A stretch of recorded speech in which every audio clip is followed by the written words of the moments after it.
القلوب على أشكالها تقع.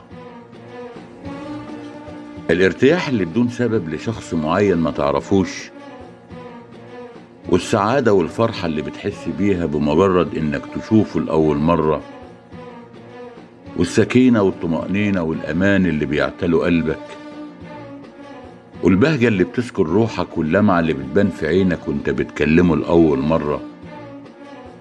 كل الصفات الحلوة دي اختصروها في كلمة واحدة بس: القبول. القبول.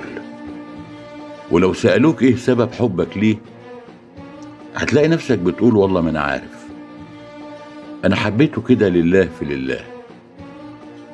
والسر هنا هتلاقيه في حاجة واحدة بس: انه راضي ربنا فرضى عنه وحبه وحبب في خلقه.